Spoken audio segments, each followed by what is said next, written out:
தொடர்ச்சி மலையில் மிகவும் அடர்ந்த காடுகளை கொண்ட மாவட்டம் தான் வயநாடு. காட்டு மரங்கள் அடர்ந்த வனப்பகுதிகள் படிப்படியாக அழிக்கப்பட்டு தேயிலை தோட்டங்கள் அமைக்கப்பட்டுள்ளன. அந்த வகையில் தான் தேயிலை தோட்டங்கள் நிறைந்த மாவட்டமானது வயநாடு. இயற்கையை அதன் போக்கில் இருக்க விடாமல் மாற்றிக்கொண்டே இருப்பதால் தான் நிலச்சரிவு என்ற பேரிடரை சந்தித்திருக்கிறது வயநாடு மாவட்டம்.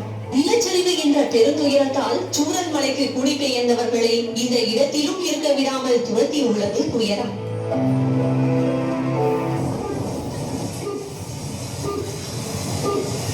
The number you are trying to call is currently not reachable.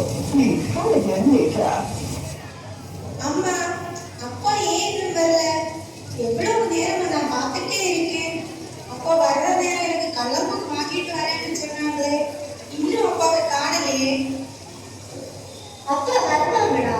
நீ பார்த்த வெளியில எவ்வளவு மழை பெய்யுது. ஏன் இன்னும் வரல? சரி, நீ பயப்படாத, அவங்க வருவாங்க. அவங்க சின்ன பிள்ளைங்க கிடையாதுல்ல, சரியா?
நமக்கு கிடைச்ச தகவல் படி கிட்டத்தட்ட 11 மணிக்கு திறக்க போறதா சொல்றாங்க.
படியா அடிச்சாங்க. பாத்தீங்களா? இப்படி இருக்குது பாத்தீங்களா? எத்தனை வரைக்கும் ஆயிடுச்சா? நானே என்ன மாதிரி குடும்பத்தை இழந்து, மக்களை இழந்து, உறவுகளை இழந்து, கடைசியில் தங்களை கையே இழந்து போராடுங்க. எங்க வரைக்கும் காப்பாற்றவும் போராடுங்க. இந்த மாதிரி அப்பாங்க கடைசி வரை உங்களை தேடிட்டு தான் இருப்பாங்க.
Thank you.